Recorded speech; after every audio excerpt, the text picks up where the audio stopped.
Is there something on my face? They're saying there's something on my face. I don't know. Was it blue? Just real quick, I know we have to get going here, but I was twirling my Sharpie, and there's a blue marker being thrown everywhere. So if I've got blue on my face, I apologize. I'll have that rectified during the next break. By the way, Blue Man Group, one of the dumbest things I've ever seen in my life, too. You actually went? Don't waste your money.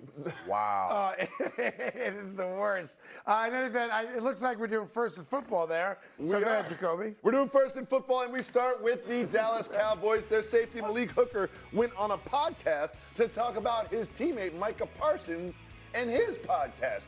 Here is the safety of the Cowboys talking about Micah Parsons' podcast activities. My advice would be for Micah would be, just make sure we're all right, and being where your feet are. Because if we're at work and, the run game's terrible, but you're doing a podcast every week and the run game is terrible, then, what are you really caring about? Are you caring about the crowd that, is watching your podcast? Are you caring about the success of our team and the Super Bowl that we're trying to reach? Do you think Parsons' teammates have a problem with him? He just told you he's got a problem with it. Yeah, and it's because, look, when things aren't going right, what's the first thing you do naturally? You look to your leaders, you look to your best players as kind of like the people you want to follow to get out of a bad situation, or to find out, are they putting everything they need to put into what you're being asked to put into from a work ethic standpoint, a commitment standpoint. And it's what we talked about. You guys, as former players, Greg Jennings, yourself, many others who've been on this show, all said to a man last year, it's one thing if you're winning and everything's great, and this is like a little side hobby you got. But when things aren't going your way, and you run to the microphone, you run to a podcast, which has nothing at all to do with your teammates, it's a bad look. Now, I don't think he misses a single tackle because of it, or doesn't get a sack because of it. It's more of the optics of it, where we're being told it's 53 men all together, and yet, even after a bad loss, we got a guy, our most important guy in defense, who hours after a game is sitting in a studio in his home on a microphone and a camera talking about football. And that rubs guys the wrong way. Always has. It's a different league now. Things like this between him and Malik Hooker, from what I understand, they're basically like locker mates. They're right next to each other. Yeah. But it's hard to be a player in this league. I don't know how you would be a player and be critical of the same guy that's on your football team, when you take the microphone and you want to be on your podcast. So it's a whole different day and age as far as that's concerned.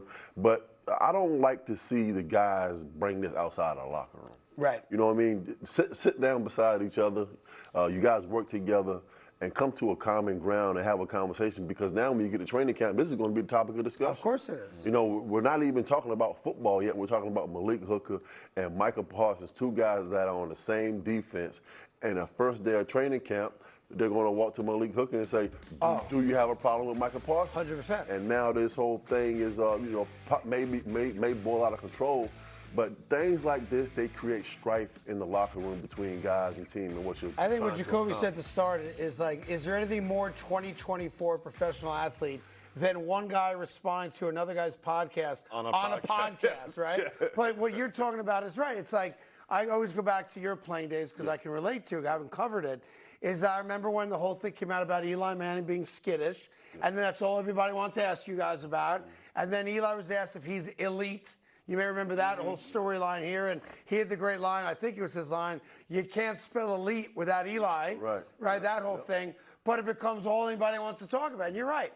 Day one of training camp this year, there will be more reporters centered around Malik Hooker than he's ever had in his lifetime, from Ohio State and the two teams he's been with now, including the Dallas Cowboys, because what we do for a living is we see an opening. Yeah. And now we want to make that a story.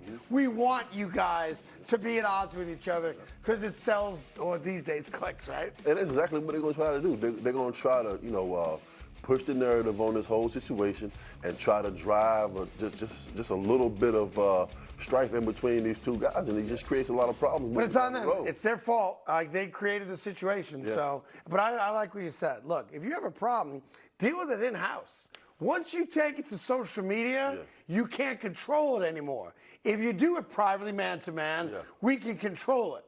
Nobody else even needs to know about it. Once I start typing it or podcasting it, I can no longer control it. And I know exactly what's going to happen. They're going to go to Malik Hooker, and he's going to say, oh, you're blowing it out of proportion. That's my boy. It's not that big a deal. Oops. Well, we move on to second and football, and much like Plaxico Burress, Chris Jones doesn't want to practice. Here's what Chris Jones had to say about the upcoming training camp. He said the following: listen, man, I've already been talking to Andy about let me skip out on training camp. I'm a little older, right? Give me like 2 days off and 1 day on, and then maybe we can work something out. He went on to say that Andy Reid heard this and, quote, just looked at him.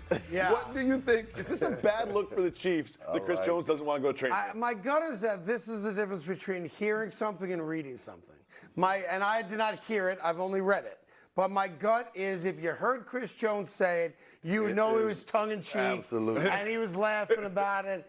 And he probably had Andy Reid an earshot of him, and he wanted to make sure the coach knows, hey, man, we just won another Super Bowl, and I didn't play it all last summer. Why do I got to play this summer? Hey. That's my gut. So I don't think Chris Jones is really lobbying or threatening, to have a couple sit-outs throughout training camp. I think he'll naturally get that anyway because of who he is and what he's accomplished. But this is sometimes the problem with reading something versus hearing and seeing something. The meaning is totally out of whack. Oh, it's definitely something that Chris Jones went to Andy Reid with, and probably Andy Reid probably did laugh because, listen, we can't just show favor and favoritism to you just because you're Chris Jones. You got the big contract, and now we won 2 Super Bowls in a row. But listen, he does have a point. If the recipe is not to practice and you can still win championships, Then do it, right? You show your teammates and everybody that said, listen, I don't have to practice to win a championship. That's right. But the fact that he did go to Andy Reid and try to get this done, I appreciate the attempt. I do too, and that's the difference between entering training camp off a Super Bowl championship and not making the playoffs. Yeah. The personality of a team, the atmosphere is completely different because they're riding on that high. And I know it's going to come next. Why do I have to play week 1? I missed week 1 last year. No doubt. Remember I was in that luxury box and I wasn't with the guys? Yeah. There's going to be a hamstring problem. There's going to be some sort of injury that's going to cause him to miss a couple of practices. Here's the reality, and this is something that Plax is not used to because in his day, which, is not that long ago, but still long enough ago, where training camps were different, they don't ask veterans to do much anyway. He's not going to take a single snap on the field, I wouldn't think. In a preseason game, maybe 1 series, just to get whatever cobwebs there might be out. But, there are days not that long ago, really, and Plax didn't even see him as much as the generation before his, where you're talking hat on hat, twice a day, 2-3 hours a day, every day. We don't ask our veterans to do all that much anymore in training camp because you're scared to death of a pulled hamstring, of an injury, of some meaningless moment in practice for a veteran like Chris Jones that then really causes you a problem throughout the regular season. But like Plax, I'm sure that team has a lot of fun in the summer now. Oh, absolutely. It's a lot more fun when you come off a Super Bowl win. Well, one team that wants a Super Bowl win is the San Francisco 49ers, and their head coach, Kyle Shanahan, spoke about running back Christian McCaffrey's workload, and here is what he said. And I quote the head coach of the Niners, said, "We have to protect Christian from himself. He doesn't like to ever come out no matter what the situation is, and I do think that's something we could protect him with more." Do you think the Niners are in danger of overusing Christian McCaffrey? No, I would use him as much as possible. I remember him coming out the game. You got a great player. Look, he's had leg injuries, and that's obviously the concern is, how much do you use him? He also led the NFL in touches last year, so I don't know how you could use him more than that. He's already the most used guy in the NFL. I think, they're going to have games this year for sure where they're blowing dudes out because their offense is that good. So the question really becomes, at what point in blowouts do you decide to risk his personal numbers for the betterment of the team? And I think that's really what they have to figure out. Remember when they tried to give him a touchdown? He had the touchdown streak, and they were in a blowout, and they tried to give him a touchdown? Yeah, like if you're up 35-3 in the fourth quarter, that dude should not be on the field. Right. And I think that's how they kind of control his usage. But don't get it twisted. San Francisco without Christian McCaffrey while still a very good football team They are not. that certainly could make a run, they're not what they are with them. No. Right. I can't believe that Shanahan will come out and say, well, we got to protect Christian from himself. No, you have to protect him from himself. Listen, he's only played 27 games in his career.